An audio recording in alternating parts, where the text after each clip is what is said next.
My name is Matthew Burton. I own a videography company here in Halifax called Nomad Films. I had a few things to say on the car drive up here, most of which kind of drifted away when I stood up in front of the crowd, but I'm going to try and condense everything as much as possible. So by show of hands in the room here, how many of you guys have ever felt trapped in life? Like you're in a situation that you couldn't leave? I mean, that's like a good half of the crowd here.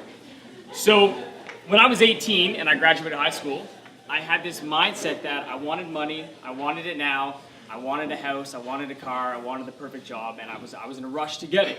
So, yeah, I think it's fine. I don't think it's too much. So what I did was I went to university for a semester. I did well, but I couldn't really picture myself in university for 8 years because I wanted my life now. I needed it to happen now. So I followed my father and my brother's footsteps, and I joined the military. I was a naval weapons engineer for 5 years. And the one perk to my contract was that they had sent me to Newfoundland for school for 2 years. Now, in them doing that, I had to give them 4 years of service. So right around my third semester of school was the cutoff point. You could walk away, no hold, you could just leave and you could go back to doing your life. But if you started that third semester, you were legally obligated to give them the rest of your contract. So I liked the money. The people were pretty cool. They were paying for my apartment. They paid for my school. It was a win-win in my eyes. So as soon as I started that third semester, the claustrophobia kind of set in. I'm like, well, there's other things I want to do with my life. But I didn't really have that option because I had, signed a contract with the military. So I finished my 2 years at Memorial University. I was posted back to Halifax. I was posted to the HMCS St. John's. Amazing crew. Great work-life balance when you weren't sailing. But I quickly realized that wasn't really the speed at which I wanted my life to take. But again, I was trapped. I couldn't leave. If I wanted to leave, it was about $150,000 that I had to pay them for school that they had provided for me. So I spent almost 4 years in a job that gave me anxiety and depression for quite a while. It had nothing to do with the people. It wasn't what I had envisioned my life being. So I would be working for Friday, but as soon as Friday came, the anxiety and depression stepped in because as soon as Friday ended, it was Saturday, which was my last full day of the weekend, which led to Sunday, which was the day before I had to go back to a job that I just wasn't happy doing.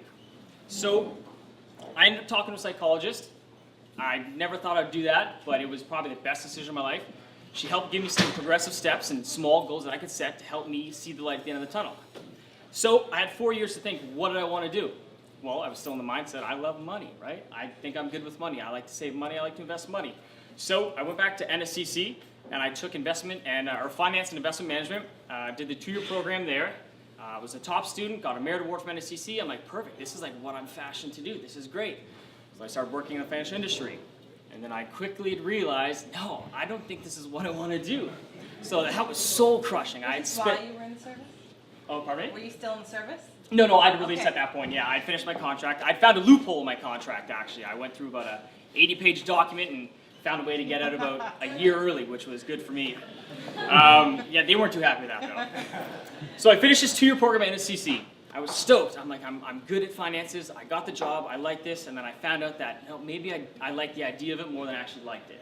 So again, a mild soul-crushing moment. I'm like, I put my life on hold for 5.5 years. Thought I didn't want to do for another 2.5 years, and then nothing panned out. So I'm 26, and I'm like, what am I going to do?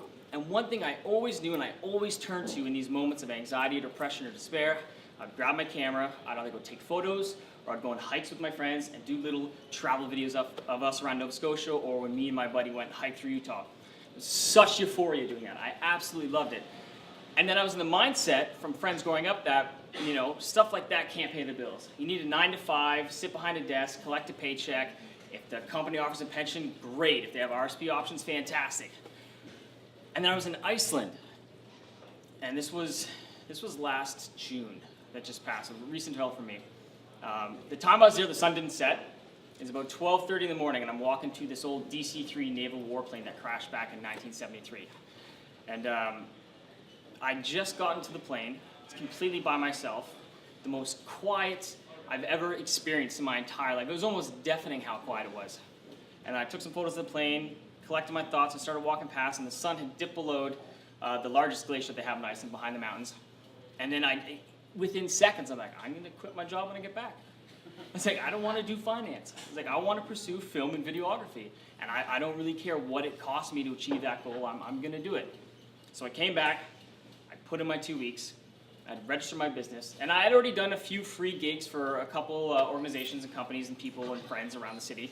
So I had a bit of a portfolio built up. So yeah, it was definitely daunting. And I start every morning with motivational videos, right? To get myself in the right mindset for the day. And it's funny because all these motivational speakers, they always talk about how hard things were. You always get the perspective of people who've made it and the trials and tribulations that they've been through. Me, I'm like in the midst of the trials and tribulations. Like I knew it was going to be hard. Some days are much harder than others, and the hard days tend to be more frequent than the good ones.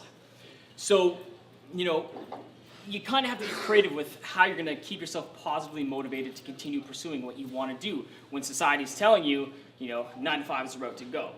So you definitely have to work really hard. I've pretty much exhausted most of my expenses buying equipment. I just purchased a car to get me to and from client meetings because for the longest time, I was busing with 2 bags, steady cams, 2 cameras, a bag of lenses, lighting. It was a nightmare. It was tacking on extra 3 to 4 hours to my day into client meetings. So I bought this car, got a second camera, and then I'm like tapped out financially. I'm working 2 part-time jobs to make it going.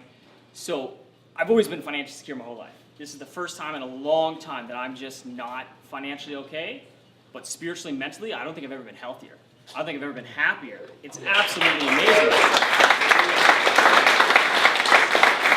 So, after I had to spend all that money, I got all the equipment I wanted, and I'm kind of at the place where I want to be. I'm like, I have no more money, but it's cool because even though I'm living, I guess, job to job, client to client, there's a weird thrill to that. And I'm at work today, and like I'm counting on every hour at work to make bills and make ends meet. And then I get a call from my roommate. He's like, dude, the basement's flooded. I'm like, what do you mean? He's like, no, like the sewer's backed up. It's coming up with the laundry room. It smells like, spare the details, it smelled pretty bad. So I rushed home like, oh man, I was like, these are the kind of things you can't expect, right? So I have all these things knocking at my door that are typically not good things. I've sent out hundreds of emails, and most of which have been no's, some yeses. But you really have to have, like for me personally, you have to have that end goal in mind. Like I know where I want to be in about 5 to 10 years. I'm not playing a quick game. I'm not like I want to be here in 5 weeks or 5 months. I have a 5-year plan and a 10-year plan, and I have ideas and goals of how I want to get there and when I want to get there. And I genuinely believe, and you have to believe in yourself. I believe I will get there, and I know I'll get there more than anything. So you really got to get creative with how you push yourself forward through those things. Like you knock on 99 doors and you get 99 no's. You just got to have the strength and the focus and determination, be willing to put the chips on yourself to knock on that 100th door, which could be that yes. And I mean, that one yes can change things for everything, right? I've had one job, like small opportunities, like stuff like this. Someone reached out to me on Instagram. His name is Justin. He runs the Hi Button. He just randomly asked me, hey, I'm going to the Halifax Social Network. Could you film for me? I was like, yeah, I'm familiar with that. I was like, I've never been, I'll go. So I did that. I filmed for him. And then he's like, yeah, I'm going to take off. You want to go? I'm like, no, I'm going to stick around. Shook a few hands. That led to meeting some new people. That led to new jobs. That led to an increase in portfolio. I met Meech, and Meech has helped connect me to other people, and I've started fostering relationships through that. So I mean, events like this are crucial. And like Ryan had said, like we didn't have this a couple years ago. So the fact that we have this now, and we have all these like innovative minds cultivating ideas and fostering these relationships is just, it's literally exactly what Halifax needs today. With the growth we're experiencing and trying to keep people here for jobs, it just, so many people told me, if you're going to do videography, you got to go to Vancouver, you got to go to Toronto, or maybe even Calgary, there's more opportunities. But I mean, there's so many opportunities in Halifax. You just have to be willing to go out, shake a few hands, put your face out there, knock on a few doors. You'd be amazed what you can come up with. So it's a little bit about my story. Thank you guys for entertaining this. So.